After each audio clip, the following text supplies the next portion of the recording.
Unit 3 Choice Project Exploration Podcast Edition. Made by Sophia Taylor. And 3, 2, 1. Okay. This is the case of Mary Elizabeth Surratt, the first woman to be executed in the history of the United States of America. April 9th, 1865. Confederate General Robert E. Lee has officially surrendered his army to the Union. The Civil War is over. The country is tired, broken, bleeding. But for a moment, there is hope. Hope for a chance to rest, to heal, to rebuild. On April 14th, 1865, that hope would die with a single gunshot, alongside President Abraham Lincoln.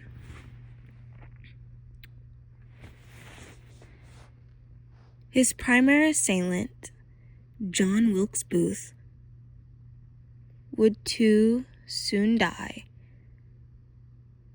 while resisting his own capture. But he didn't do it alone. Within hours, the largest manhunt in American history begins. Citizens across the nation, fueled by what seemed to be an insatiable thirst for vengeance. On July 7th, 1865, 4 people would be sent to the gallows for their roles in the plot to assassinate President Abraham Lincoln. Among them was Mary Elizabeth Surratt, whose conviction and execution would prove controversial, sparking decades of debate over her guilt as well as the fairness of her trial. To understand why her case remains among the most disputed events in American legal history, it is essential to examine her life during and after the Civil War. Mary Elizabeth Jenkins, also known as Mary Elizabeth Surratt, well, she will be, was born in Waterloo, Maryland, 1823.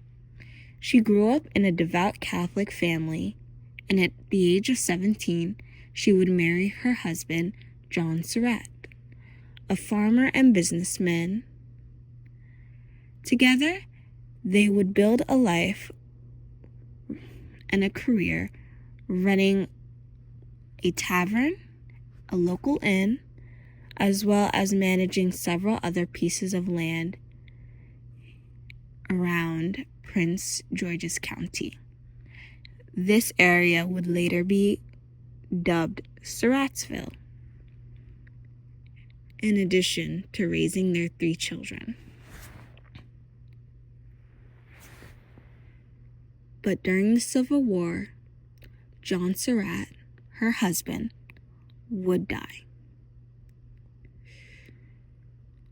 Following this, Surratt would make the decision to move to Washington, D.C., and open a boarding house to better support her and her children.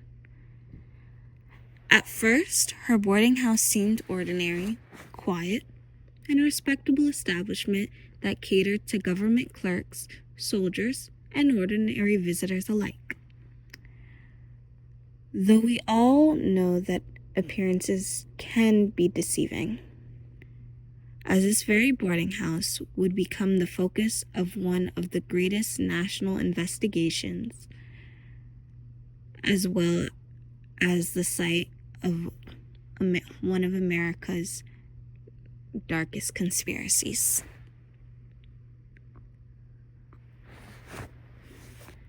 Among Mary's boarders was a man named John Wilkes Booth, a famous actor and later Lincoln's infamous assassin. Soon, Booth, along with a group of young men, including Lewis Powell, David Harold, George Surratt, and of course, Mary's young son, John Surratt Jr. At first, the meeting seemed innocent enough.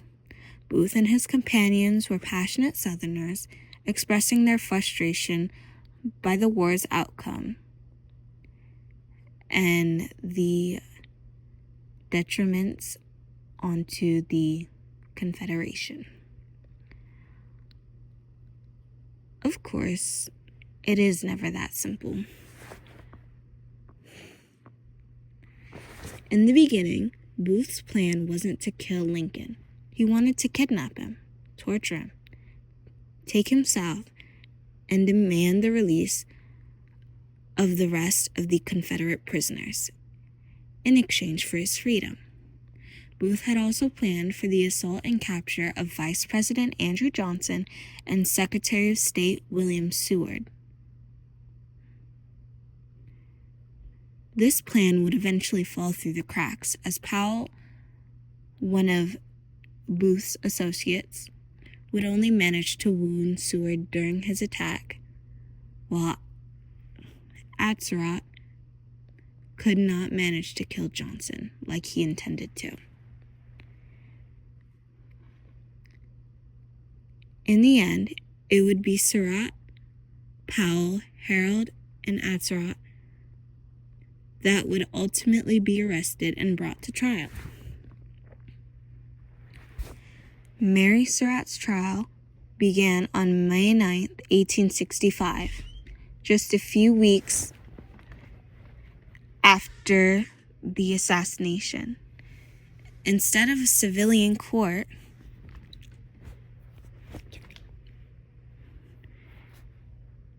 she was to be tried by a panel of Army officers. It was reasonable to say that most of the evidence used against her was circumstantial. There were multiple witnesses, each with conflicting testimonies.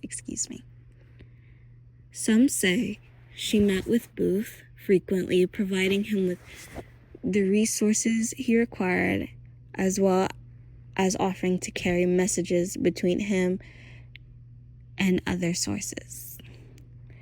Others swore that she remained loyal to the Union and knew nothing of the plot or Booth's sinister intentions.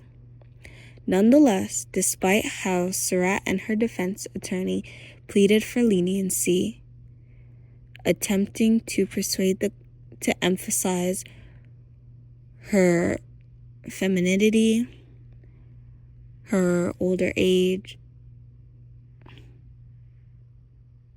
etc., to try and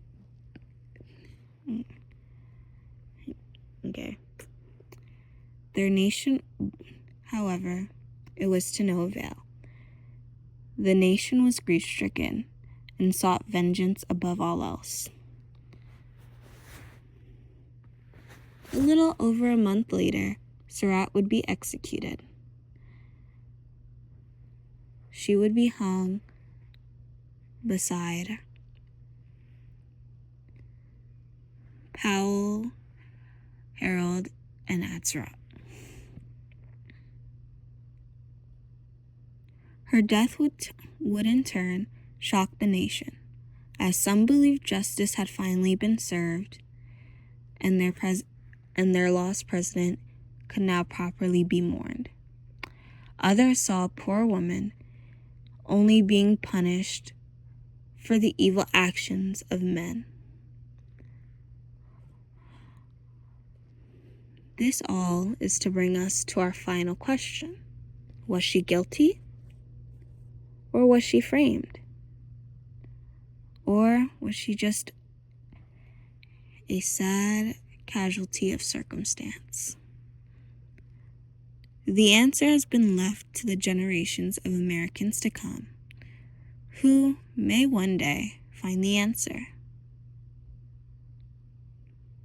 But for now, it is up to our interpretation. And that, my friends, my teacher, is where I leave the case of Mary Elizabeth Surratt.